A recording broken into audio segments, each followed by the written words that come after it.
St. Louis Blues music in the background. Must mean it's time to chat hockey, Kelly Jackson's favorite sport.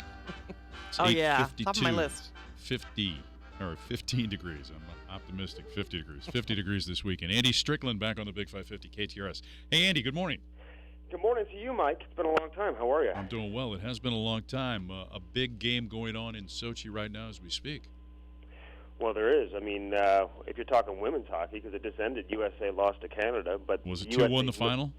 What's that? 2-1 the final? Well, that wasn't the final. It was still preliminary round. Both teams go to the semifinals, so they'll continue the women's side. But the men's side gets going later on today with the big matchup with Sweden and the Czech Republic. Of course, Blues fans will be paying attention to that one because of a couple of Blues players who play for Team Sweden. Czech Republic would have a Blues player on the roster if Vladimir Sobotka didn't suffer the injury. But the Americans don't get going for Team USA in terms of the hockey competition on the men's side until tomorrow morning. 6:30 drop of the puck, Mike. I know you'll be up early and watching.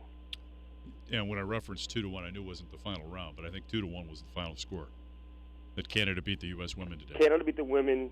3-2 was the final. Oh, 3-2 the final. Okay, so I had a 2-1 score. Speaking of the NHL players that are playing in the Olympics, so if your teammates, on opposite sides, if you got a shot, do you take it?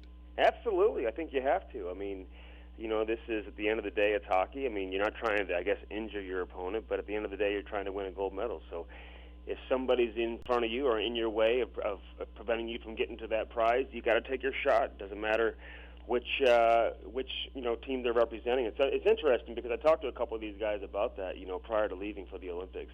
They kind of go off and laugh a little bit, but you'll see it once the tournament starts and once the adrenaline pops in. These guys are so proud. They have so much talent, but it's also, the intensity of these games at the Olympics is so high that, sometimes you won't even recognize who the other player on the other team is, even if you see him every single day in the NHL sitting next to you in the dressing room. I don't think that'll come into play, Mike, in my opinion. Our hockey reporter Andy Strickland with us here on the Big 550 KTRS. It's 8:54. Hey, let's go back to the NHL. Yeah. Give us a story that people aren't talking about that you're paying attention to in the National Hockey League. Well, I'm paying attention to see whether this is going to be the last time in a while that we see NHL players playing in the Olympics. A couple of owners have been outspoken about not being happy to have their business shut down for about 3 weeks. They're losing a lot of revenue because of it.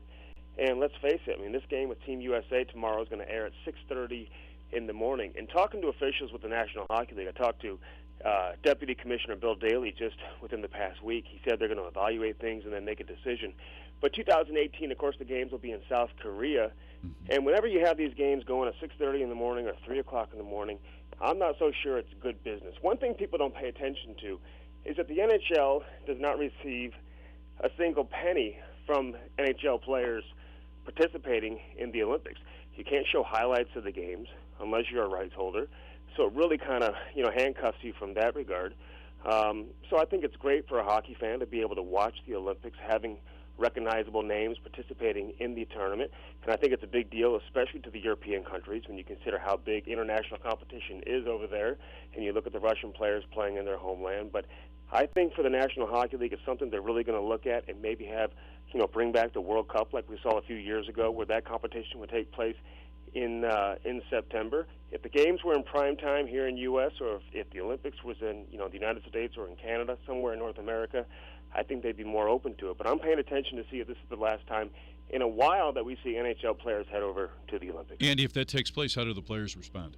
Well, it's going to be interesting because that has to be collectively bargained between the NHLPA and, of course, the National Hockey League. And I think players, for the most part, enjoy it. And let's face it, even the players who aren't playing in the Olympics right now, Mike, I mean, these guys are sitting on a beach, drinking margaritas somewhere around the world. I mean, blues players are sprinkled all over the place, from Mexico to Jamaica to Canada to the Bahamas. I mean, these guys are all over the place. So how often do you get a little vacation? I think it's nice for those players as well. But I think the players who do participate, once you get over there, once you realize, hey, I'm an Olympian, you're surrounded by all these other great athletes from around the world, and it's such a big spectacle, and it's such a major accomplishment, too. I think once you're there, you're proud to be an Olympian, and I think they would like to go if they had it their way. And those that aren't in the games, and as you mentioned, this is a vacation for them. Yeah. Sure, they like time away from the ice at this point in the season, but how much does it help the game overall? Well, I think it's a good question because I think, one thing we don't talk about enough is the players who aren't going. And, Doug Armstrong, the GM of the St. Louis Blues, has made a point to talk to those players who aren't going to make sure they don't stray too far away from their training and their conditioning.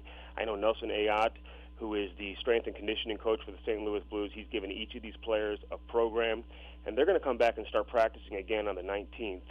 3 o'clock practice, the first time they'll be back on the ice, and they're going to be with maybe 12 players on the ice because all the other players will still be over in Sochi, Russia, participating in the Olympics.